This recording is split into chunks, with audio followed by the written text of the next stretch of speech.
Bismillah. Bismillahirrahmanirrahim. Alhamdulillah. Alhamdulillah wa sallallahu wasallam ala Rasulillah wa ala alihi wa sahbihi man sara ala nahdihi wa tamassaka bi sunnatihi ila yaumiddin wa sallama tasliman katsira. Amma ba'd. Allahumma 'allimna ma yanfa'una wanfa'na bima 'allamtana wa zidna 'ilma ya dzal jalali wal ikram. اللهم أصلح لنا شأننا كله ولا تكلنا إلى أنفسنا طرفة عين يا حي يا قيوم برحمتك نسألك يا ربنا أن تصلح قلوبنا وأن تصلح أعمالنا وأن تصلح نياتنا وأن تصلح ذريتنا يا ذا الجلال والإكرام. ربي زدني علما وربي زدنا علما رزقنا فهما. أخواتي في الدين عزنا الله وإياكم. أخوات, saudari-saudari muslimah yang semoga senantiasa diberikan keberkahan oleh Allah Subhanahu wa taala. Kita kembali bersama dengan Al-Imam An-Nawawi rahimahullahu taala di dalam salah satu karya fenomenal beliau yang banyak memberikan dampak kepada sekalian penuntut ilmu, merubah bagaimana cara mereka bermuamalah dengan ilmu, banyak merubah bagaimana pandangan seorang alim ketika dia mengajar. Juga satu kitab yang banyak merubah keadaan para penghafal Quran yang awalnya mereka hanya menghafalkan lafaz-lafaz Quran tanpa memperhatikan apa esensi dan inti sebenarnya dari menghafal Quran. Dengan membaca kitab ini, mereka kembali kepada tujuan awal diturunkannya Al-Quran, untuk ditadabburi, kemudian untuk diamalkan. Akhwati fiddin, saudari-saudari muslimah yang semoga senantiasa dirahmati Allah Subhanahu wa taala. Kita sudah masuk ke dalam salah satu bab yang dibuatkan oleh Al-Imam An-Nawawi rahimahullahu taala untuk mengetahui apa saja persiapan yang harus dimiliki oleh seorang penghafal Quran. Secara umumnya untuk orang-orang yang ingin baca Quran. Persiapan apa yang harus dia persiapkan, kemudian bagaimana dia harus memulai membaca Al-Quran yang sesuai dengan apa yang diperintahkan oleh syariat kita, yang sesuai dengan apa yang diinginkan oleh Allah Subhanahu wa taala dan juga Rasulnya sallallahu alaihi wasallam. Pada pertemuan kali ini biiznillah kita akan memasuki bagaimana tuntunan dari syariat ini ketika seorang memulai membaca Al-Quran, apa yang harus dia lakukan. Sebelum kita masuk ke dalam apa yang ingin disampaikan oleh Imam An-Nawawi rahimahullah taala, ada baiknya kita kembali mengulang dan mengingat tujuan utama kita duduk kemudian mendengarkan kajian-kajian ini. Ahibati fillah, akhwati fiddin, a'azzanallahu wa iyyakum. Perlu antunna ingat dan harusnya saling mengingatkan antar antunna bahwasannya jalan yang antunna pilih, jalan yang antunna ambil, yang sedang antunna jalani adalah sebuah jalan yang akan membawa antunna sekalian ke dalam surganya Allah Subhanahu wa taala. Dan ini bukan keinginan antunna, akan tetapi ini adalah janji yang Allah Subhanahu wa taala berikan melalui lisan Rasulullah sallallahu alaihi wasallam. Bukankah Rasulullah sallallahu alaihi wasallam menyatakan tentang kegiatan yang antunna sedang lakukan ini? Majtama'a qaumun fi baitin min buyutillah, atau dalam riwayat tidak disebutkan fi baitin buyutillahnya, yatluna kitaballah wa yatadarasunahu bainahum illa nazalat alaihimus sakinah. Akan diturunkan untuk mereka-mereka yang duduk di rumah-rumah Allah, mempelajari Al-Quran, mempelajari sunnah-sunnah, mempelajari agama Islam, syariat-syariat Islam. Akan diturunkan kepada mereka berbagai macam keistimewaan yang sudah antum ketahui.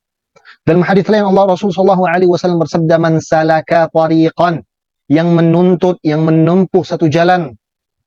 Di jalan tersebut ngapain? Yaltamisu fihi ilman. Di jalan tersebut dia menuntut ilmu.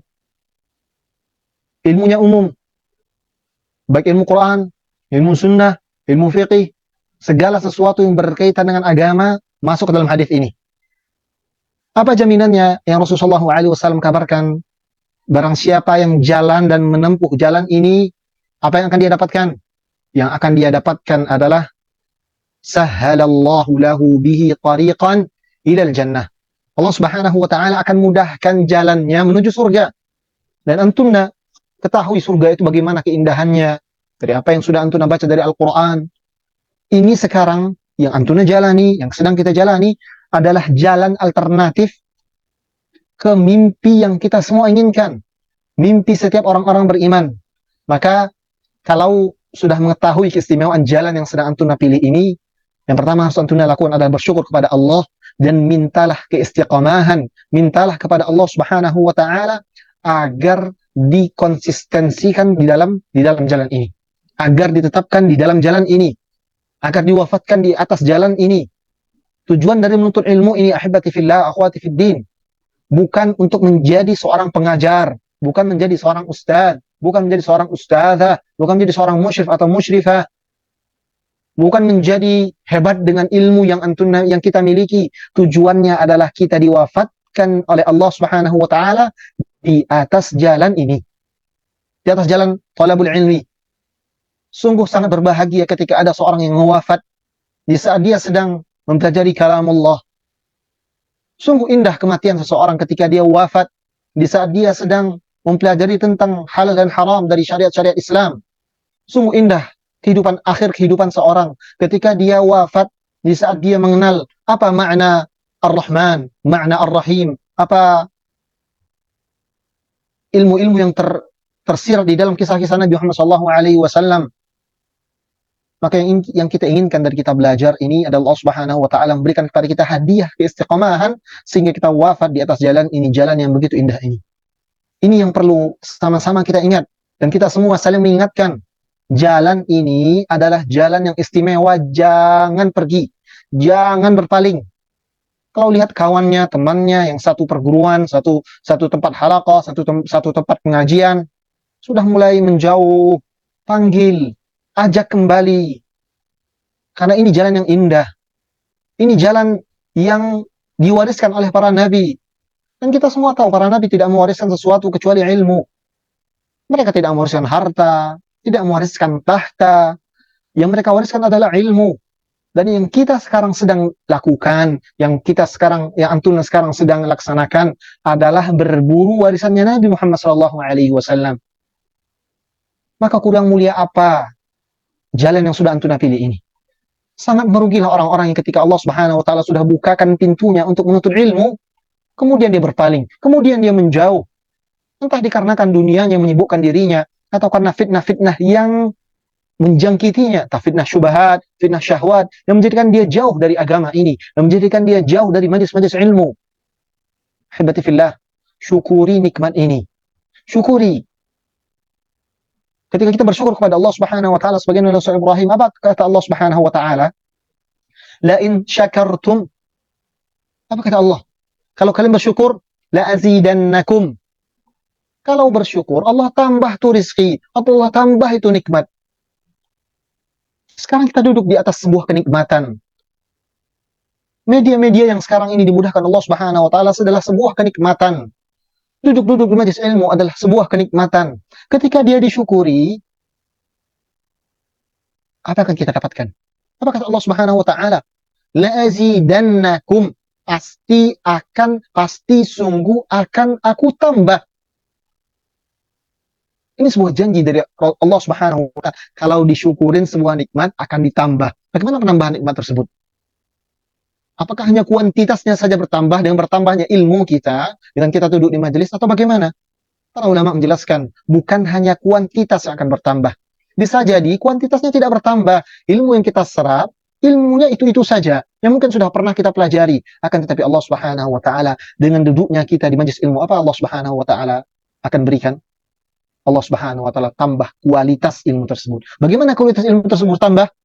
Dengan bertambahnya keberkahan di atas ilmu yang Allah Subhanahu wa taala sudah berikan tersebut. Maka syukuri.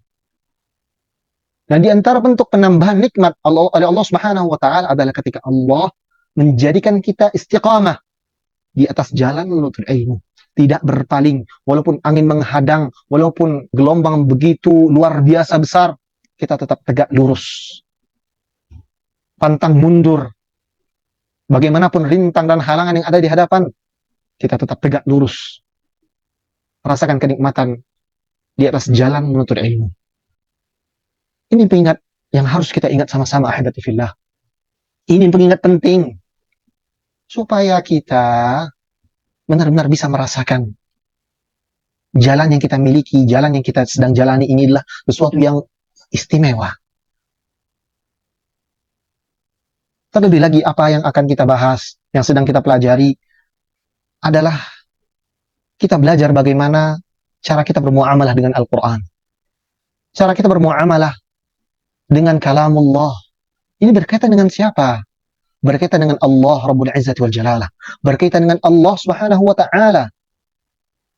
Bukankah kita semua tahu dan sepakat bahwa inna syarafal ilmi bi syarafil ma'lum. Bahwasanya kemuliaan, ketinggian suatu ilmu tersebut sesuai dengan apa yang dipelajari dalam ilmu tersebut. Ketika dipelajari adalah tatanan sebuah kota, maka dibandingkan dengan pembelajaran tentang tatanan sebuah negara, mana yang akan lebih dimuliakan? Mana yang akan lebih orang anggap dan orang lihat sebagai suatu ilmu yang wah? Tentunya yang lebih besar, yang lebih tinggi, yang dipelajarinya. Lalu bagaimana ketika yang dipelajari tersebut adalah tentang Al-Khaliq, Al-Mudabbir, Al-Raziq, Al-Mun'im, Allah Subhanahu wa Ta'ala. Tidak ada yang mulia di atas kemuliaan Allah Subhanahu wa Ta'ala. Allah Subhanahu wa Ta'ala adalah satu-satunya zat yang paling mulia, maka segala sesuatu yang berkaitan dengan Allah Subhanahu wa Ta'ala, maka dia akan menjadi sesuatu yang mulia. Ini kalam Allah, dan mempelajari tentang bagaimana cara kita bermuamalah dengan kalam Allah tentunya adalah satu ilmu yang istimewa. Maka ingat ini baik-baik. Ilmu ini ilmu istimewa, maka kita harus bersyukur. Minta kepada Allah Subhanahu wa Ta'ala agar ditetapkan. Minta agar Allah Subhanahu wa Ta'ala menetapkan hati kita untuk bisa terus belajar, kemudian beramal dari apa yang kita pelajari. Ahibati fillah, azanallahu wa iyyakum. Kita masuk pada apa yang akan disampaikan oleh Imam An-Nawawi rahimahullahu ta'ala dalam kitab beliau At-Tibyan fi Adab Hamalatil Quran. Kita sampai pada bab disunnahkannya atau dianjurkannya untuk membaca al-isti'adzah, ya, al-isti'adzah atau mengucapkan a'udzu billahi minasyaitonir rajim sebelum membaca Al-Quran. Pada 2 pertemuan yang lalu kita belajar dan kita sudah baca bagaimana tuntunan dari Imam An-Nawawi rahimahullah ta'ala terkait tentang persiapan sebelum kita mulai membaca Quran. Dari kita bersiwaknya, membersihkannya, kesuciannya, dan sebagainya. Dan sekarang kita pelajari ketika kita ingin memulai membaca Quran, setelah persiapan tadi sudah siap, semuanya sudah bersih, semuanya sudah suci, barulah kita memulai untuk membaca Al-Quran. Apa yang pertama kali dianjurkan ketika kita ingin membaca Al-Quran? Beliau membuatkan faslun, fa'in arada syuru'a fil qira'ati ista'atha. فقال أعوذ بالله من الشيطان الرجيم هكذا قال الجمهور من العلماء. Ketika dia ingin memulai membacakan Al-Quran, membaca Al-Quran, dia hendaknya mengucapkan A'udzu billahi minasyaitonir rajim. Dan ini adalah pendapat jumhur para ulama, yakni disunnahkan dan dianjurkan untuk mengucapkan al-isti'adzah ketika kita ingin mulai membaca Al-Quran. قال بعض العلماء تعوذ بعد القراءة لقوله تعالى فإذا قرأت القرآن فاستعذ بالله minasyaitonir rajim.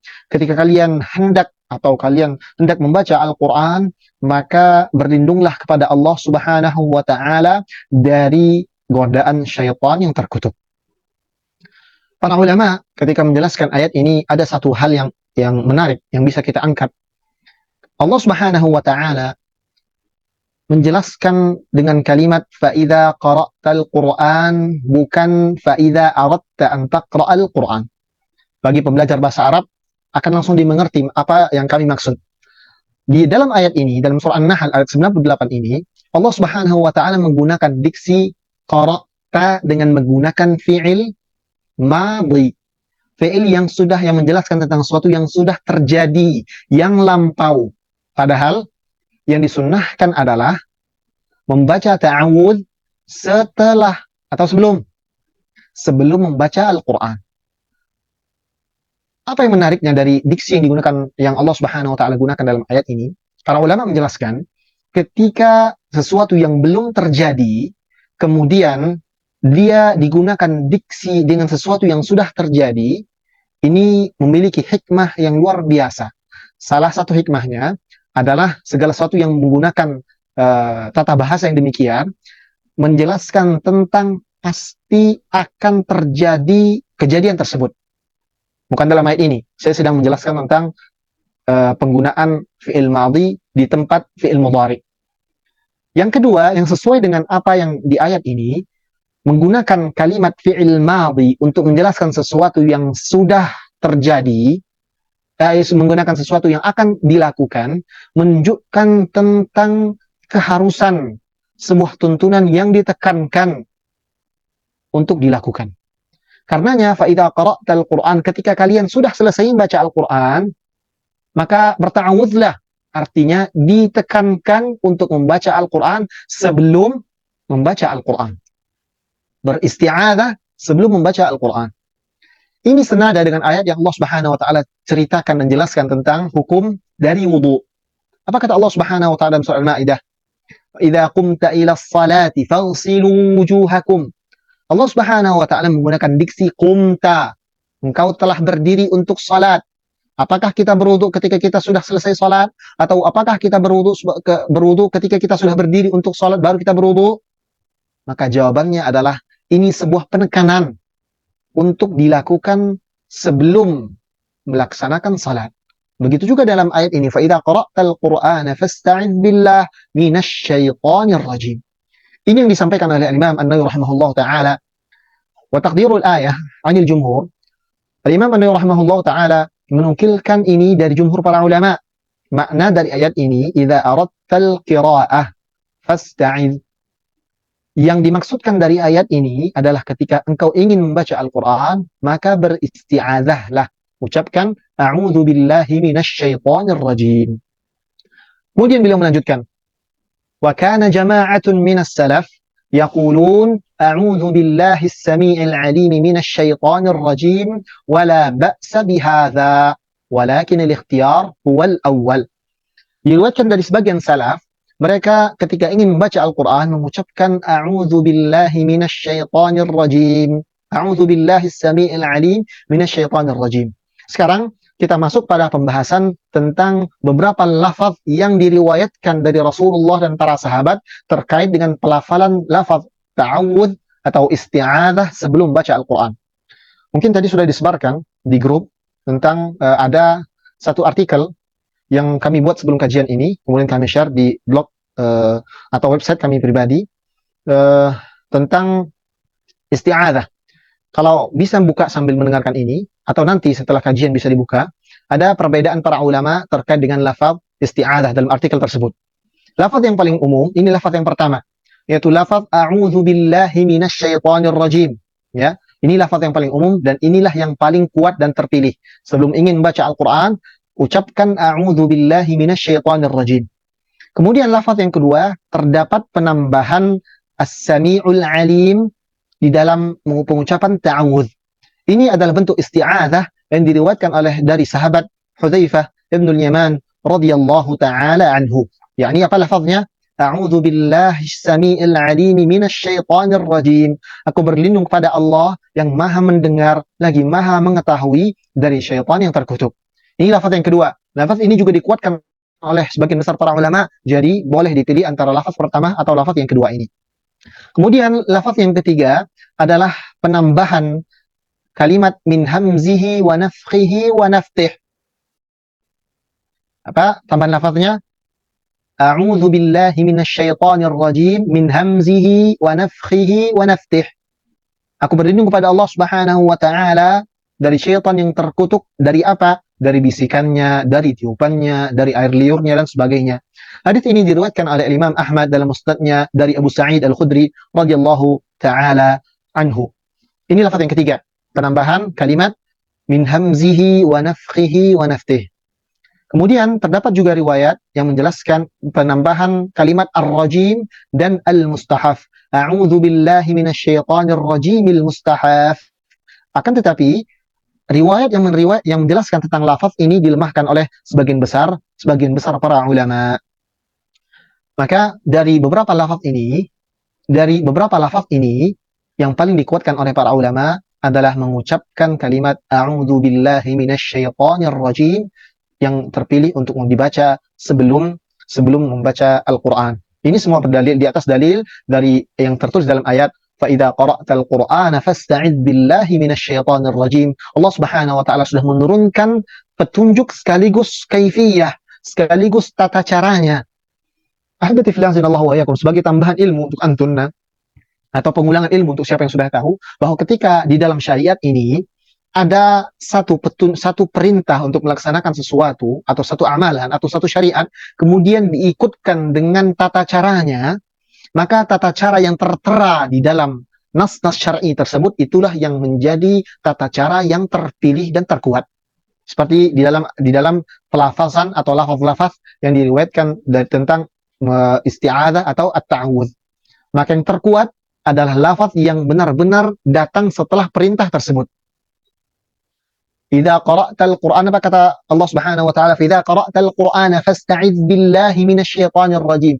Kalau ingin baca Quran, maka ucapkanlah a'udzubillahi minasyaitonir rajim. Kaifiyah atau tata cara ibadah tersebut langsung datang setelah perintah. Ya, inilah yang dikuatkan oleh para ulama. Begitu pula dengan amalan-amalan yang lainnya. Misalkan ketika datang satu perintah tentang salat, perintahnya adalah perintah untuk waqumu ila salatikum misalnya. Bangkitlah untuk salat.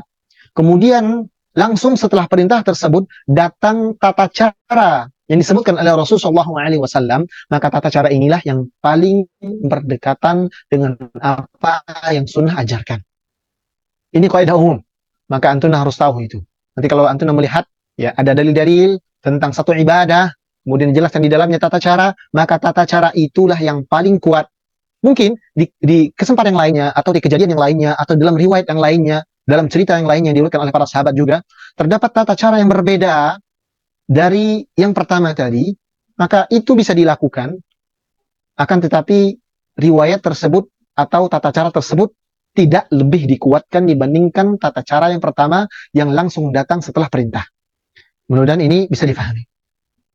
Kemudian beliau melanjutkan, Al-Imam An-Nawawi rahimahullah ta'ala, "Thumma inna at-ta'awudha mustahabbun."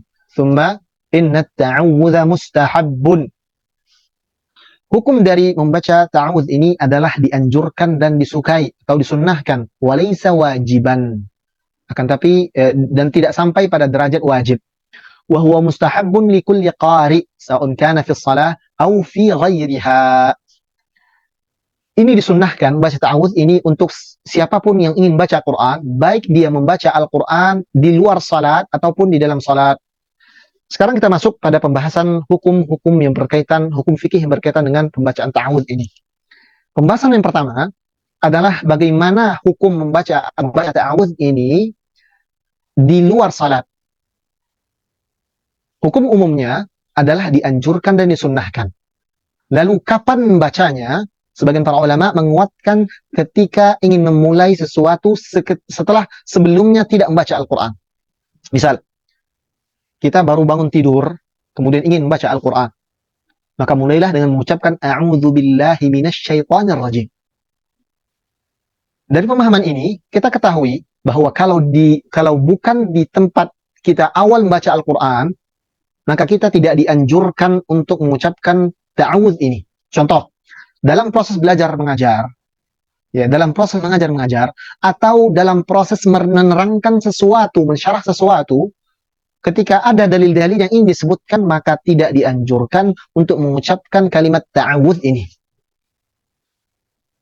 Contoh nyatanya, ketika kita ingin belajar atau antum sedang berada dalam sebuah halaqah, ada giliran membaca satu per satu. Ya, ini ayat satu ayat, kemudian ini satu ayat, ini satu ayat. Maka di awal saja ucapkan a'udzubillah. Setelah itu lanjutkan saja ayatnya tanpa perlu untuk mengucapkan ta'awudz.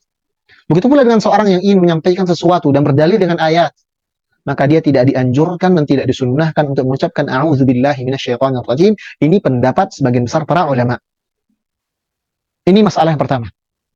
Bagaimana tata cara mengucapkan ta'awudz ini di luar salat. Kemudian di dalam salat terdapat beberapa pandangan dari para ulama. Kita jelaskan secara ringkas, dan sekali lagi antum nanti bisa lihat tulisannya dalam artikel yang sudah kita sebarkan tadi. Menurut mazhab Syafi'i, kita akan lihat dan bandingkan beberapa pendapat dari mazhab ini, kemudian nanti akan kita keluarkan hasilnya. Mazhab Syafi'i bahwasanya membaca a'udzu billahi minasyaitonir rajim adalah sunnah sebelum membaca Al-Fatihah pada setiap rakaat. Artinya yang pertama, mazhab Syafi'i mengatakan membaca isti'adzah ada pada setiap rakaat. Rakaat pertama ketika ingin baca Al-Fatihah, ucapkan a'udzubillahi minasyaitonir rajim. Bangkit dari sujud menuju rakaat kedua, ucapkan lagi a'udzubillahi minasyaitonir rajim. Dalil mereka apa? Al-Imam Syafi'i rahimahullah taala berdalil dengan firman Allah yang umum tadi, "Idza qara'tal Qur'ana fasta'idz billahi minasyaitonir rajim." Ketika ingin baca Quran, dan Al-Fatihah adalah bagian dari Quran. Setiap ingin baca Al-Fatihah, maka dimulailah dengan membaca isti'adzah. Ini pendapat dari Imam Asy-Syafi'i dan mazhab Syafi'i. Sedangkan pendapat mazhab Maliki,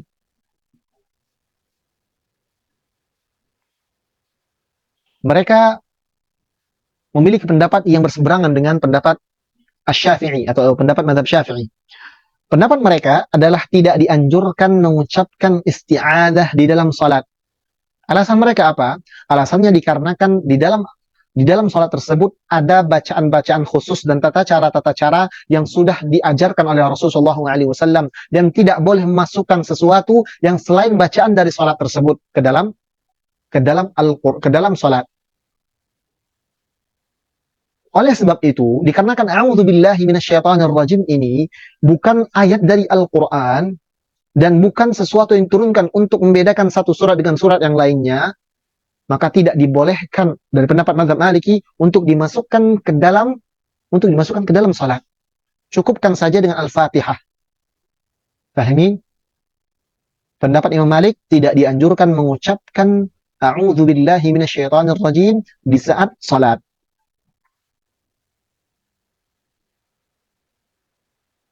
Sedangkan mazhab Hanafiyah atau mazhab Imam Abu Hanifah, mereka mengatakan bahwasannya membaca ta'awudz atau isti'adzah ini dianjurkan di awal salat saja, tetapi hanya pada rakaat pertama setelah doa istiftah, bukan di setiap rakaat.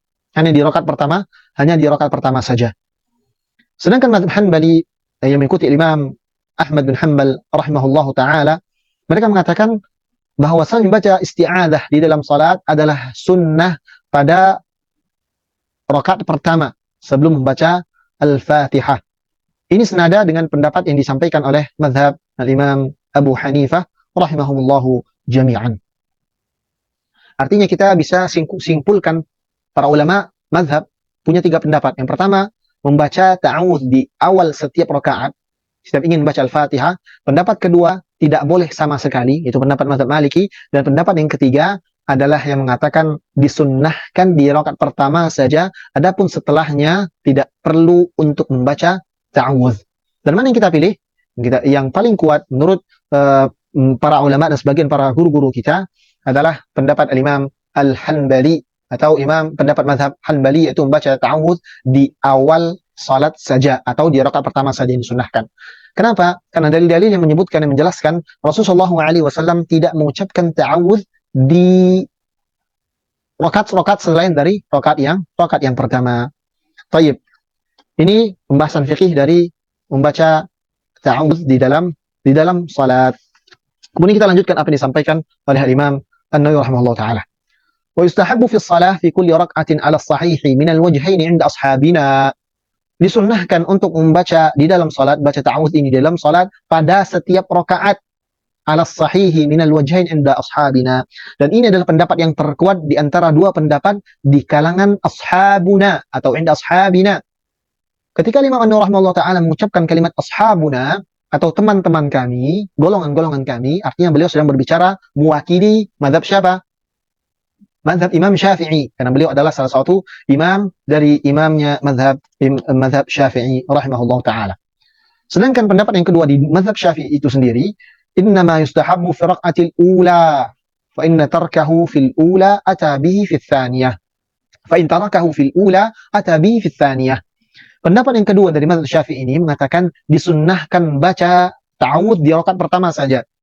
Akan tetapi kalau dia lupa mengucapkan ta'awudz di rakaat pertama, dia boleh menggantinya pada rakaat yang kedua, dan gitu seterusnya. Ini dua pendapat di dalam mazhab Asy-Syafi'i rahimahullahu taala. Kemudian beliau melanjutkan, wa yustahabbu at-ta'awudz fi takbiratil ula fi salatil janazah ala asahhil wajhain, dan juga disunnahkan untuk mengucapkan ta'awudz ketika ingin membaca Al-Fatihah di dalam salat jenazah. Wa yanbaghi an yuhafiz ala qira'ati bismillahirrahmanirrahim. Perlu diperhatikan, jangan sampai ketika kita mengucapkan ta'awudz ini kita sampai melupakan kalimat basmalah atau bismillahirrahmanirrahim, karena ini sudah disepakati para ulama adalah sesuatu yang ada di dalam Al-Qur'an. Sedangkan ta'awudz bukan bagian dari Al-Qur'an. Sedangkan bismillah sepakat para ulama dia adalah bagian dari Al-Qur'an. Kecuali dari surah Al-Baqarah ya, surah Al-Bara'ah atau surah At-Taubah. وقد كتبت في أوائل سور سوى براءة فإذا قرأها كان متيقنا قراءة الختمة أو السورة. Beliau sekarang membahas tentang masalah basmalah atau bismillahirrahmanirrahim. Beliau mengatakan bahwasanya bismillahirrahmanirrahim ini adalah sebuah ayat yang diturunkan khusus untuk mengetahui awal satu surat dan mana akhir satu surat, untuk memisahkan di antara surat-surat dari Al-Qur'an. فإذا أخل بالبسملة كان تاركا لبعض القرآن عند الأكثرين. Ketika dia lupa membaca basmalah, membaca bismillahirrahmanirrahim, maka maknanya dia sudah meninggalkan sesuatu yang wajib dibaca dari dalam Al-Quran. Artinya, ketika lupa baca bismillahirrahmanirrahim menurut pendapat Imam Syafi'i dan mazhab Syafi'i, dan juga ini adalah pendapat mayoritas para ulama, maka Al-Fatihahnya tidak sah. Dan Al-Fatihah adalah rukun dari satu salat. Ketika Al-Fatihah tersebut tidak sempurna dibaca, ingat, sekali lagi kita berbicara tentang mazhab Syafi'i. Ketika lupa membaca salah satu dari ayat-ayat dari surah Al-Fatihah, maka salatnya bisa tidak sah karena ini adalah rukun dan dia harus mengulang rakaat yang tadi tertinggal satu atau dua ayat tadi. Sekali lagi, ini pendapat Al-Imam Asy-Syafi'i dan juga para pengikutnya dari mazhab Asy-Syafi'i rahimahullahu taala. Akan tetapi yang perlu diperhatikan, tidak dibaca atau tidak dijaharkannya bismillahirrahmanirrahim dalam salat bukan bermakna menghilangkan satu ayat di dalam Al-Quran. Jangan mengira orang yang tidak mengeraskan, tidak menjaharkan bismillahirrahmanirrahim, mereka tidak berkeyakinan bahwasanya itu merupakan salah satu ayat dari Al-Quran. Tidak. Imam Hanabilah mereka tidak mengeraskan bacaan bismillahirrahmanirrahim, kan tapi mereka meyakini bahwasanya bismillahirrahmanirrahim adalah salah satu bagian dari Al-Fatihah. Pembahasan ini bisa antum dapati di majelis-majelis yang diampu oleh ustaz-ustaz kita semua. Baik, kemudian beliau melanjutkan. فإذا كانت القراءة في وظيفة عليها جعل كالأسباع والأجزاء التي عليها أوقاف وأرزاق كان الاعتناء بالبسملة أكثر لتيقن قراءة الختمة فإنه إذا تركها لم يستحق شيئا من الوقف عند من يقول البسملة آية من أول السورة وهذه دقيقة نفيسة يتأكد الاعتناد بها وإشاعتها. Di paragraf ini, Al-Imam An-Nawawi rahimahullah ta'ala menjelaskan tentang apa yang menjadi risiko dari pembahasan bismillahirrahmanirrahim, apakah dia termasuk dari ayat Al-Quran ataupun tidak dari ayat Al-Fatihah. Maksud kami Al-Fatihah, bukan Al-Quran. Kalau Al-Quran semua sepakat bahwasanya bismillahirrahmanirrahim ada dalam surah An-Naml adalah salah satu dari ayat-ayat Al-Quran yang tidak boleh ditinggalkan. Sedangkan dalam bismillah ini, dalam Al-Fatihah ini, pendapat para ulama terbagi menjadi dua. Ada yang mengatakan dia termasuk dari surah Al-Fatihah, dari ayat pertama dari surah Al-Fatihah, dan pendapat lain dia bukan ayat pertama dari surah Al-Fatihah, akan tapi dia hanya satu ayat atau satu pemisah yang diturunkan khusus untuk memisahkan memulai satu surat atau mengakhiri bahwasanya surat sebelumnya sudah selesai. Pembahasan yang beliau sebutkan di paragraf terakhir ini cukup pelik pembahasannya, terutama ini berkaitan dengan wakaf, atau perjanjian-perjanjian yang ada di antara satu orang dan yang lainnya terhadap ketika dia membaca Al-Quran.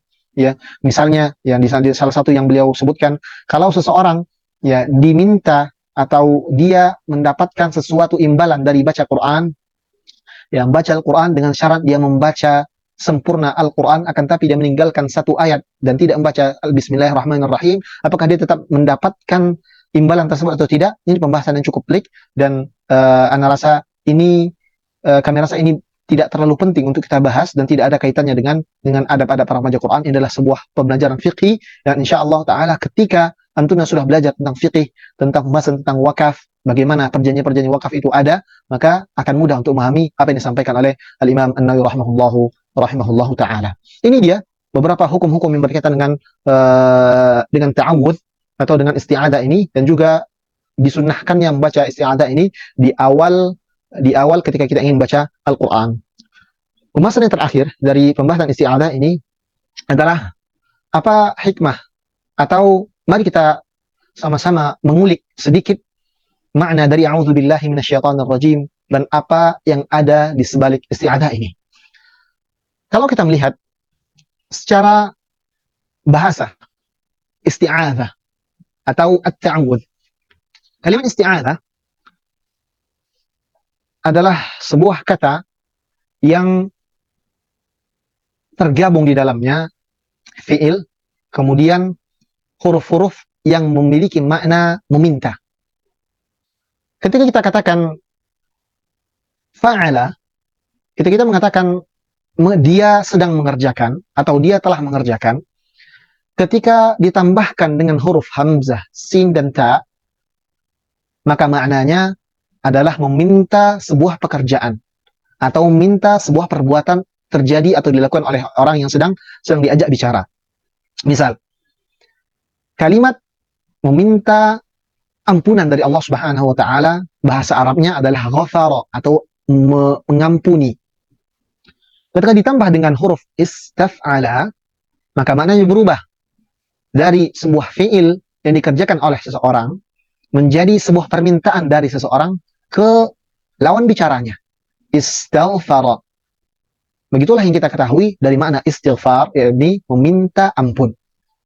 Begitu pula dengan isti'adzah ini. Ketika a'adha yu'idu bermakna meminta perlindungan atau melindungi, ketika ditambahkan dengan kata ista'adha atau menjadi isti'adzah dalam masdarnya, maka maknanya meminta perlindungan.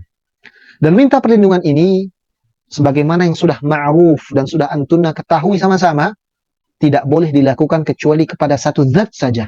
Siapa dia? Allah, Rabbul Izzati wal Jalalah. Allah Subhanahu wa taala berfirman, "Fa idza ista'anta fasta'idz billah. Wa idza ista'anta fasta'in billah. Qul a'udzu birabbin nas. Qul a'udzu birabbil falaq." Ayat-ayat ini menjelaskan bahwasanya isti'adzah, minta perlindungan hanya kepada satu zat. Siapa dia? Allah Subhanahu wa taala. Ketika kita sudah memahami makna a'udzu billahi minasyaitonir rajim atau makna a'udzu, lalu pertanyaannya adalah, kita minta perlindungan kepada Allah dari apa? Minasyaitonir rajim. Dari syaitan yang terkutuk.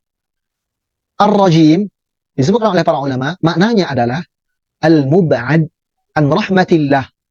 Sesuatu yang dijauhkan dari rahmat Allah, disingkirkan dari rahmat Allah Subhanahu wa taala. Artinya, syaitan itu di antara sifatnya adalah mereka dijauhkan dari rahmat Allah Subhanahu wa taala, sehingga kita diperintahkan untuk menjauhi syaitan yang terkutuk ini. A'udzu billahi minasyaitonir rajim. Aku berlindung kepada Allah dari syaitan yang terkutuk. Dari zat syaitannya atau dari sesuatu yang ia kerjakan. Dua-duanya masuk. Dari zatnya si setan itu tadi, atau dari jin yang buruk tadi, baik dari kalangan manusia ataupun jin, ataupun dari apa yang ia lakukan. Makanya dalam riwayat lafaz-lafaz ta'awudz yang tadi kita sebutkan, terdapat lafaz yang diriwayatkan dari Imam Ahmad dalam musnadnya, a'udzu billahi minasyaitonir rajim min hamzihi wa nafthihi wa nafthihi. Berlindung pada Allah Subhanahu wa taala dari syaitan yang terkutuk, dari apanya? Dari bisikannya, dari gangguannya.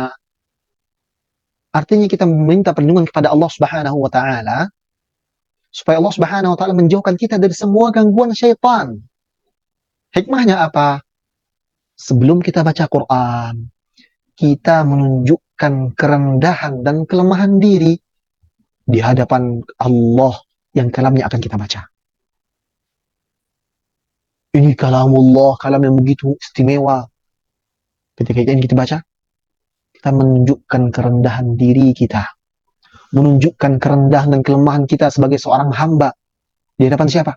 Di hadapan Rabbuna Rabbul Izzati wal Jalalah. Kemudian di antara hikmah yang besar juga ketika kita mengucapkan isti'adzah ini adalah kita meminta perlindungan kepada Allah Subhanahu wa taala dari syaitan, agar di saat kita membaca Al-Qur'an ini kita tidak jatuh pada hal-hal yang Allah Subhanahu wa taala larang. Kita tidak terjatuh pada dosa-dosa. Kita tidak diganggu oleh syaitan sehingga kita tidak fokus membaca ayat-ayat Al-Qur'an. Dan juga di dalam isti'adzah ini kita sedang meminta kepada Allah agar kita bisa dimudahkan untuk mentadabburi ayat-ayat Quran. Di antara hal-hal yang menghalangi seorang dari mentadabburi Quran adalah godaan syaitan. Makanya kita diperintahkan untuk beristi'adzah sebelum baca Al-Quran. Ini di antara hikmah-hikmah yang disampaikan oleh para ulama tentang isti'adzah ini. Ya. Oleh karena hal tersebut, membaca isti'adzah ini, meminta perlindungan kepada Allah ini sangat-sangat dianjurkan sebelum kita membaca Al-Quran, guna untuk mempersiapkan diri secara mental dan spiritual sebelum kita membaca kalamullah yang begitu agung ini. Semoga Allah Subhanahu wa taala menjadikan kita sebagai orang-orang yang belajar, wattabi'una ahsanah alladzina yastami'una al-qawla wattabi'una ahsanah. Semoga kita jadikan orang-orang yang mendengarkan kalimat-kalimat baik, mendengarkan hal-hal yang baik kemudian mengikuti yang terbaik darinya, ya. Semoga Allah Subhanahu wa taala menjadikan ilmu kita pelajari pada petang hari ini berkah, bisa diamalkan dalam kehidupan sehari-hari kita. Dan ingat, ilmu yang hari ini kita pelajari, yang antum dapatkan, praktekkan. Sebelum ingin baca Quran, baca ta'awudz dulu. Persiapkan dengan semuanya, bersiwaknya dan sebagainya. Kemudian ucapkan a'udzubillahi minasyaitonirrajim. Berta'awudzlah. Agar apa? Agar ilmu kita pelajari ini menjadi suatu keberkahan, merubah karakter kita sebagai seorang penuntut ilmu. Semoga Allah Subhanahu wa taala berkahi hari kita, berkahi juga waktu kita dengan kita belajar tentang ilmu, tentang cara mendekatkan diri kepada Allah Subhanahu wa taala. Kami cukupkan sesi materi pada petang hari ini. Semoga kita semua diberi taufik untuk bisa menjadikan ilmu ini ilmu yang bermanfaat. Masih ada beberapa menit lagi kami membuka kami membuka kesempatan untuk beberapa pertanyaan yang masuk atau yang ingin bertanya. Nah, kami kembalikan kepada moderator untuk melihat dan mencari siapa kiranya pertanyaan yang bisa untuk ditanyakan. Barakallahu fikunna. Wassallallahu ala nabiyina Muhammad. Tafadhali. Baik, Ustaz. Alhamdulillah. Jazakallahu khairan, Ustaz. Baik, kita buka sesi tanya jawab. Kita lihat pertanyaan dari ruang chat yang sudah masuk. Pertanyaan pertama, sini. Afwan. Ada pertanyaan dari Umahat. Bismillah. Afwan, Ustaz, ingin bertanya yang di luar tema. Apa hukumnya jika kita mengamalkan setiap Jumat membaca surat Al-Kahfi, sementara ada seorang syekh mengatakan bahwa hadis tentang membaca surat Al-Kahfi adalah lemah? Mohon pencerahannya, Ustaz. Syukran, jazakallahu khairan. Nah, Ustaz. Nah, membaca surah Al-Kahfi adalah sebuah amalan sunnah yang dianjurkan dibaca kapanpun, selain dari hari Jumat. Memang terdapat beberapa pendapat dari kalangan para ulama terkait dengan kesahihan atau keabsahan hadis yang memberikan keistimewaan membaca Al-Kahfi dalam di hari, dan dikhususkan di hari Jumat. Pandangan ini atau perbedaan ini bukan hal yang baru. Bukan syekh itu tiba-tiba muncul atau ustadz ini tiba-tiba muncul dengan pendapatnya. Lah, ini pendapat mayoritas muhaditsin. Mereka menilai bahwasanya hadis yang mengkhususkan, mengistimewakan bacaan Al-Kahfi di hari Jumat adalah sesuatu yang tidak kuat secara sanad. Kita tidak sedang berbicara tentang sanadnya, karena kalau dijelaskan akan sangat panjang lebar. Antum bisa cari sendiri dan duduk di majelis hadis, kiranya antum bisa paham. Kita ambil benang merahnya saja. Al-Imam Ahmad rahimahullah ta'ala pernah ditanya terkait ini. Ya Imam, apakah engkau masih membaca surah Al-Kahfi di hari Jumat? Padahal dikenal bahwasanya Imam Ahmad salah satu di antara banyak muhadditsin yang melemahkan hadis ini. Hadis keutamaan membaca Al-Kahfi di hari Jumat. Apa kata Imam Ahmad? Aku membacanya lebih baik dibandingkan aku meninggalkannya sama sekali. Artinya apa? Tetap kita membaca Al-Kahfi tanpa meyakini itu adalah sebuah keistimewaan yang datangnya dari Rasulullah SAW. Artinya, jangan ada keyakinan bahwasanya itu hadis valid datang dari Rasulullah SAW. Akan tapi, yang menjadi masalahnya, bagaimana kita bisa membedakan hal tersebut. Antum yang sudah belajar lama, yang sudah mengetahui tentang hadis, kemudian meyakini sebuah pekerjaan, sebuah amalan tersebut, ternyata tidak ada dalilnya, bagaimana antum ingin merubah sebuah kebiasaan yang kita dasari dengan satu dalil, yang sudah selama kita yakini amalan ini berbuah demikian, hadisnya ini dan ini. Ternyata setelah kita ketahui, hadisnya tersebut tidak kuat misalnya. Bagaimana cara antum merubah? Ini masalah hati. Maka kalau sekiranya bisa untuk tetap mengamalkannya, tanpa meyakini itu semua datangnya dari Rasulullah SAW, tanpa meyakini keabsahan hadis tersebut dari Rasulullah SAW, maka kerjakannya itu. Dan tapi nasihat kami untuk orang awam yang tidak mengerti jalur-jalur hadis ini, ikuti pendapat ulama yang terpercaya. Kalau yang ngomong tersebut adalah syekh yang muhaddits, seorang yang punya spesialisasi di bidang hadis, dan dia sudah mengerti semua seluk-beluknya, seluk-beluk sanad tersebut, maka ikuti. Oh, ternyata tidak ada sunnahnya. Khalas. Dan jadikan syekh tersebut sebagai hujah kita di hadapan Allah Subhanahu wa taala. Kalau ternyata ada pendapat ustadz lain yang mengatakan, oh ini kuat, dan dia seorang yang spesialisasi di bidang hadis, karena pasti akan terjadi itu perbedaan-perbedaan di antara muhadditsin, orang-orang yang mempelajari hadis. Oh ini bilangnya kuat hadisnya, ini lemah. Itu biasa, ilmiah. Jangan kita menyalahkan syekh fulan, ustadz fulan, lah. Ini sebuah solusi ilmiah, pembelajaran ilmiah, tidak ada benar, tidak ada salah, selama itu benar-benar dipelajari secara ilmiah. Tinggal antuna lihat mana pendapat yang kira-kira mendekatkan kepada sunnah dan membuat hati antuna tenang. Sekali lagi, jangan menilai sendiri. Akan tetapi, tanya kepada ustadz-ustadz atau ustadzah, syekh-syekh yang antuna yakini. Ini jawaban dari kami. Kami tidak ingin mengarahkan antuna kepada sesuatu jawaban, karena yang sudah kami pelajari, memang hadisnya, sanadnya tersebut, ya tidak dikuatkan oleh sebagian besar para ulama. Berapa kali kami bertanya kepada guru yang berbeda, memang sanadnya tidak dikuatkan oleh para ulama. Dan apa disampaikan oleh syekh tadi atau ustadz tadi ada sesuatu yang benar, ada sebuah bentuk keilmiahan, ya. Akan tapi kalau kita sudah demikian, bukan berarti kita meninggalkan pembacaan ini secara total. Tetap kita baca, kalau bisa ya tetap kita baca soal kahfi tersebut di surah hari Jumat tanpa meyakini adanya keistimewaan khusus yang didapatkan dari membaca Al-Quran dikhususkan di hari Jumat. Allah Ta'ala alam. Kalau ingin lebih jelas lagi dalam masalah ini, silakan tanya kepada syekh yang tadi berpendapat demikian, atau kepada ustaz-ustaz kita yang berpendapat demikian. Maka ini akan lebih membuka wawasan antuna, membuka wawasan kita sebagai seorang penuntut ilmu. Ya, ini pembahasan ilmiah. Jangan ada salah menyalahkan dalam hal ini, selama dalil tersebut benar-benar sahih dan valid secara keilmiahan. Masalah perbedaan di kalangan para ulama, di kalangan para masyayikh, sejak dahulu bahkan para sahabat pun berbeda pendapat. Kan tapi semuanya berdasarkan dengan dalil, berdasarkan dengan ilmu yang Allah Subhanahu wa taala sudah titipkan. Ini harus antuna pelajari dan sama-sama kita ketahui. Barakallahu fikunna, Allah taala a'lam. Jazakallah khairan Ustaz atas jawabannya. Kembali kita bacakan pertanyaan yang berkaitan dengan materi kita pada sore hari ini. Bismillah. Ustaz izin bertanya, apakah adab bersiwak sebelum membaca Al-Quran tetap kita kerjakan bersiwaknya ketika kita sedang berpuasa? Jazakallah khairan Ustaz. Nah,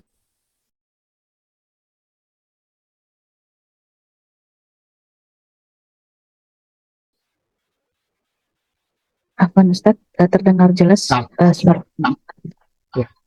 Jadi saya mute suara. Baik.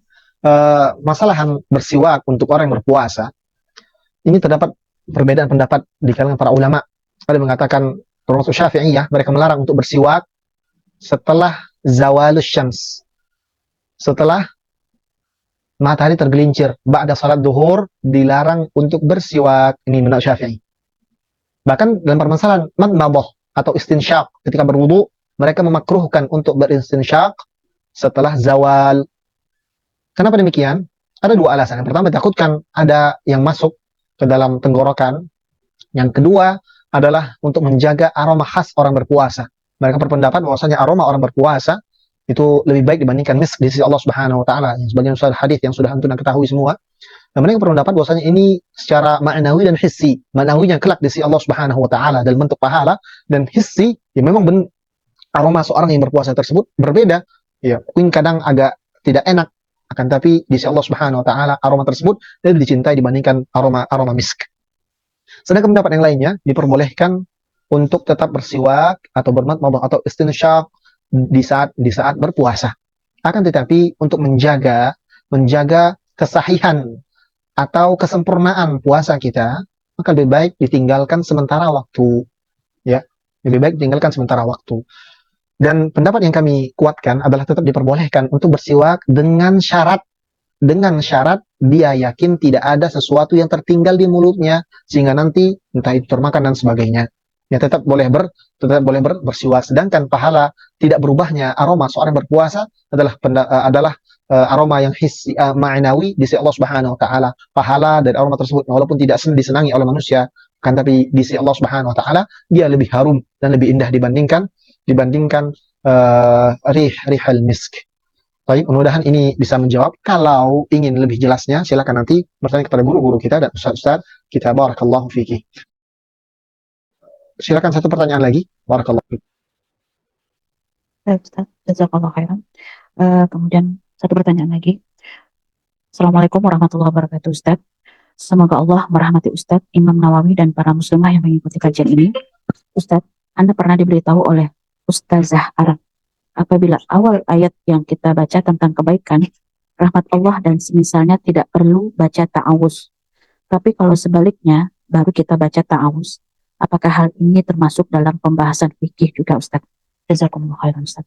Nah, Ustaz. Nah, Allah Ta'ala alam. Saya tidak punya ilmu di masalah ini. Insya Allah nanti akan sobat saya cari atau saya tanyakan pada guru-guru kita. Ya, saya masih belum mengetahui dalam masalah ini apakah ada pendapat yang berkata demikian atau atau itu hanya anjuran saja untuk menyempurnakan makna atau tafsir dari Al-Quran. Allah Ta'ala alam. Saya tidak punya ilmu dalam masalah ini. Insya Allah nanti akan kita carikan. Kalau saya ingat akan saya sebutkan nanti di pertemuan yang selanjutnya bismillah ta'ala.